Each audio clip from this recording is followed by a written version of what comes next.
This is the final footage, filmed by a medic in Gaza, gunned down and killed by Israeli forces on March 23rd, along with more than a dozen of his colleagues. They were on their way to help another emergency crew wounded in an earlier Israeli attack. يعني أساس طواقمنا كانت رايحة تنقذ سيارة إسعاف الهلال الأحمر تم استهدافها. The man who filmed the video was Rifat Radwan. His body was found in a shallow grave. His phone, with the footage detailing the last minutes of his life, was still in his pocket. And that footage has blown up the IDF's initial narrative about the killings. Alongside Rifat's corpse were not only 14 of his colleagues, but also the crushed wreckage of the emergency vehicles they were travelling in. So many questions we are asking the Israelis. Why they were killed? They were wearing leggings. The lights were on. The world wants answers. What exactly happened here, and will anyone be held accountable? We have nothing to hide whatsoever. Using visual evidence, audio analysis, satellite imagery, and our interviews with family members, a survivor, colleagues, doctors, and forensic specialists, we've pieced together a detailed timeline of what happened on the morning of March 23rd. From 3:52 when the first ambulance was dispatched, onto 5:08 when the attack began, and then 7:25 when the last of the communication with first responders was lost. It all builds a clearer picture of the Israeli military's targeting and burial of what was clearly marked emergency vehicles.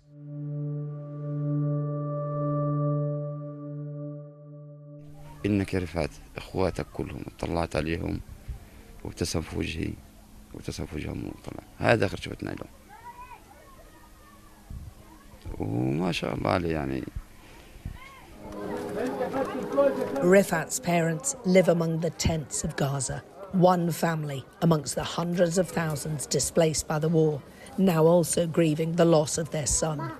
ولا زكي على الله أحد بس رفعت كتير انظلم هو وزملائه لأنه رايح يقدم خدمة إنسانية ما راحش لإشي. Rifat was a paramedic with the Palestinian Red Crescent Society, or PRCS. He was part of a group of 8 Red Crescent paramedics, 6 first responders from Gaza's civil defense, and 1 UN worker, all on a rescue mission to find a missing ambulance crew that they'd lost contact with. In total, 17 people were involved. None were armed. All their families vehemently denied they were anything other than emergency volunteers. One of the first responders in the group, Asad al-Nusra, is still being held by Israeli authorities without any explanation about why, no charges levelled against him, and no access allowed to him. Munzer Abed, a Red Crescent worker, is the only other survivor. He was released from Israeli detention about 15 hours after the incident. He was in the very first ambulance to come under attack, as he and 2 colleagues were racing to the scene of a bombing in Rafah. فكانت وظيفتي الأساسية في الكابينة في خلف السيارة. كنت أقعد يعني في الكرسي اللي ورا في سيارة الإسعاف، وكنت مجهز حالي طبعا لابس الجلافز ومجهز السيارة وأنا أتعامل مع إصابات يعني. بس أنا بقدر أقول لك إنه الفجريات. فصار إطلاق نار كثيف جدا بشكل مباشر علينا على السيارة. وطبعا أنا فترة إطلاق النار انبطحت في السيارة من الخلف. انبطحت جنب الحمالة مباشرة. وما سمعتش من زمايلي نهائيا ولا كلمة ولا أي حرف غير اللي سمعتهم الأنفاس الأخيرة زي ما بقولوا شاقة الموت. The 2 colleagues he was with were killed, but somehow Munzer survived. He says Israeli soldiers pulled him out of the back of the ambulance, stripped him to his underwear and held him for hours. Before being released, he witnessed soldiers digging a grave and burying the vehicles. Rifat's video is the most significant account of the morning's events. We've picked it up at 4:55, when more Red Crescent workers are dispatched to find out what's happened to Munzer's ambulance crew, which had suddenly broken off contact. We hear the conversation already getting tense.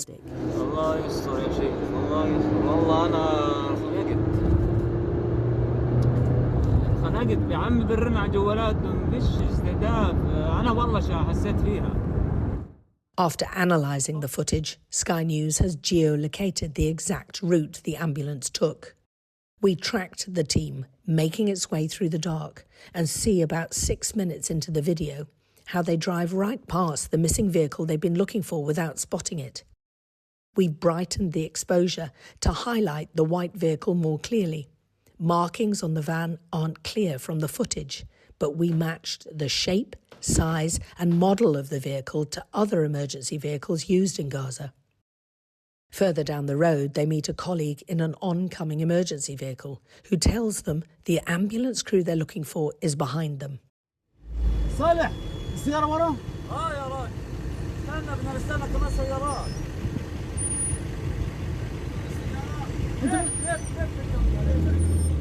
هاي سيارة بهلول جاية.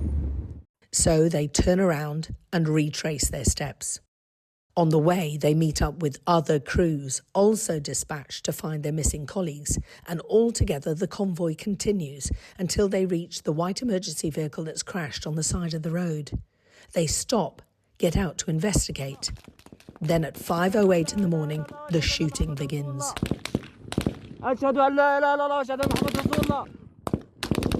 The sound of gunfire goes on for more than 5 minutes.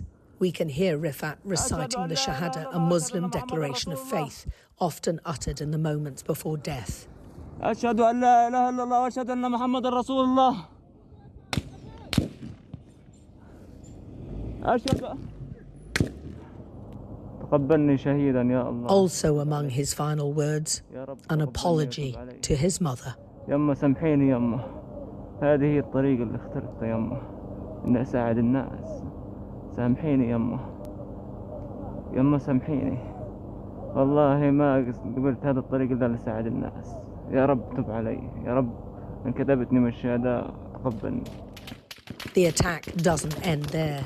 Sky News also obtained an audio clip from another paramedic, Ashraf Abu Labda, who was in a different vehicle. This is the first time this audio is being broadcast. Ashraf called the dispatch centre for help at 5:13. In the audio, we can hear the shooting continue, and he appears close enough to see the Israeli troops. At the end of the clip, we were able to make out some Hebrew, suggesting the Israeli forces were much closer than admitted by the Israeli authorities.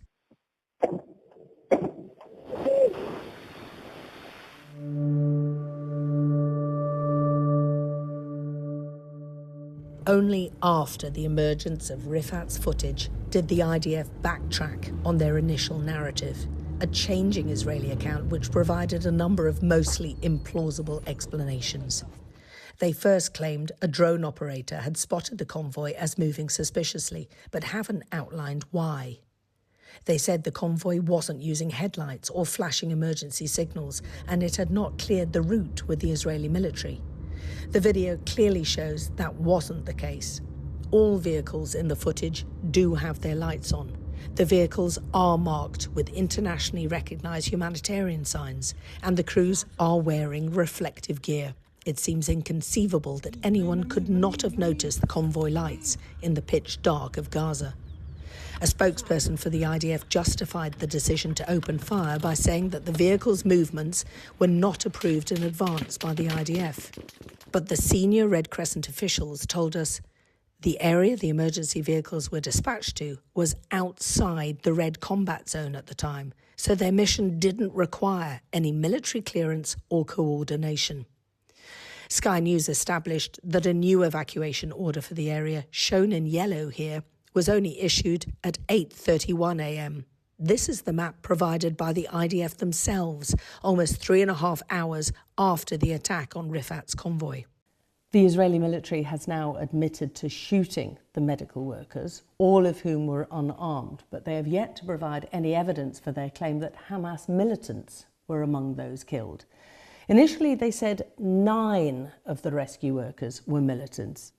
About a week later, the IDF revised the number of militants down to 6. But again, they haven't yet provided any information about how they knew that Hamas militants had buried themselves and hidden themselves amongst the paramedics. Sky News has also investigated the social media accounts of all the paramedics involved, and none of them show any obvious affiliation with Hamas. So we asked the Israeli government directly about their claims. Were they identified as Hamas, these 6 Hamas you've identified? Were they identified before these troops opened fire or after? So that's why Hamas themselves use ambulances to hide their identity. Right. While So our it was soldiers, after. So it was after. No, while our soldiers stake out Hamas terror squads, Hamas hides behind civilians and then cries foul when terrorists are targeted. Mark, Israel doesn't fear the truth. That's why we are investigating this incident extremely thoroughly. Can Hamas say the same? Hamas violates every principle of international law. They hide in hospitals, in mosques, in schools, and then they blame us when war crimes blow up in their own faces.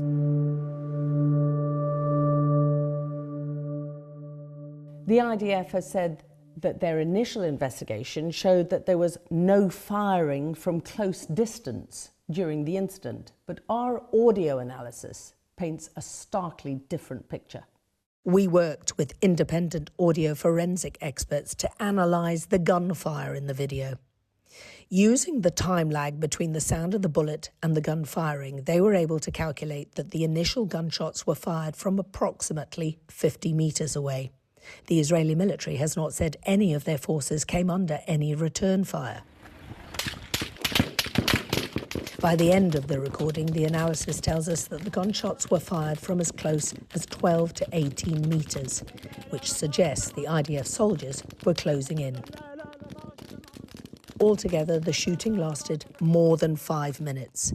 The audio experts confirmed to Sky News that well over 100 rounds were fired in that time. Doctors who reviewed the dead bodies after the attack told us that some individuals had more than 20 gunshot wounds, many to the upper body and head. Sky News spoke to the forensic pathologist who performed the postmortems on the bodies, and he told us about the injuries he saw. بالنسبة للإصابات تتراوح ما بين إصابات بأعير نارية وإصابات نتيجة شظايا انفجارية. الأماكن في الرأس، العنق، الجذع أو التورسو، سواء البطن، الظهر، الصدر، البطن، الظهر، وطبعا المفاصل في يعني المرافق والأكتاف.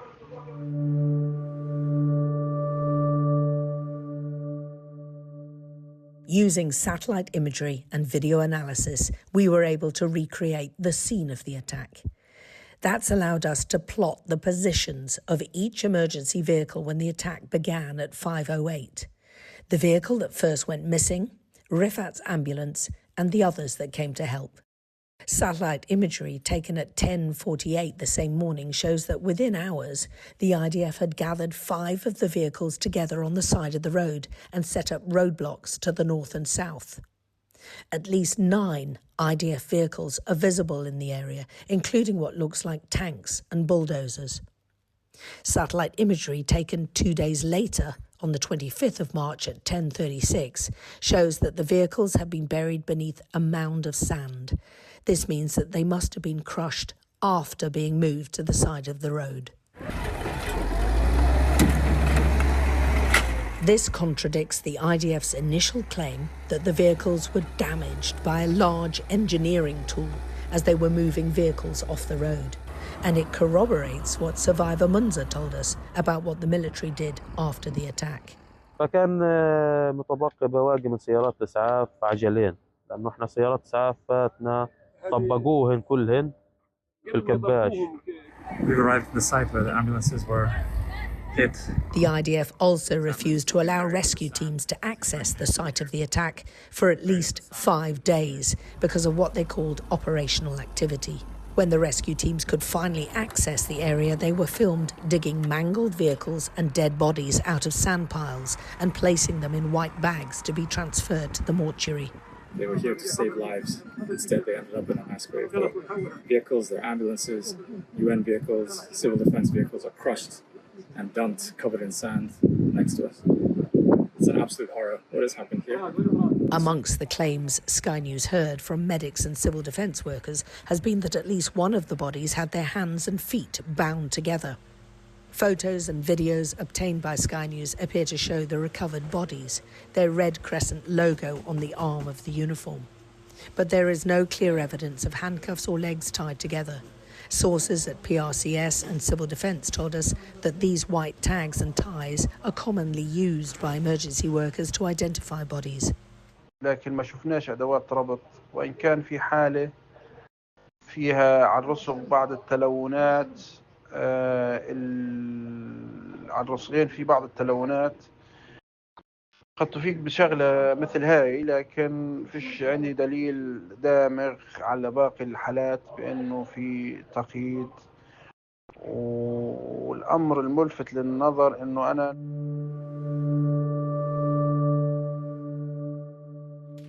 In the absence of any confirmation from the IDF, it's not clear exactly which of their forces were responsible for the shootings, nor where they were based. But Sky News has uncovered significant clues. Among footage published by the IDF themselves was this photo taken at approximately 6:45 a.m. Sky News located the building to this abandoned hospital. It's just 1 kilometre east of where the vehicles were attacked. And satellite imagery from the hours after the incident shows dozens of vehicle tracks are visible between the two locations. The IDF has not released details of the soldiers or their battalion involved, but it has said they belong to the elite Golani Brigade. This video, which emerged on the 4th of April, shows a Golani patrol commander speaking to his troops.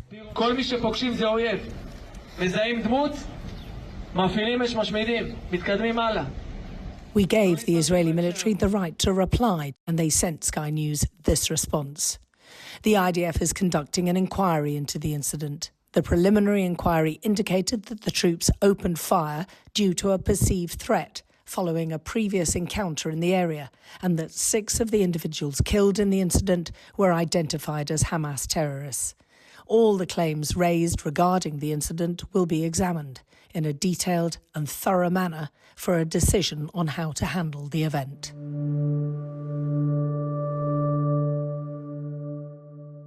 Serious questions are now being asked in Israel by those at the very highest levels. The story is more complicated than the original explanation made by the IDF. The original reaction by the Israeli army, the then subsequent corrections made, all points to something very, very disturbing. The amount of evidence already gathered is unprecedented, especially video footage that documents the events.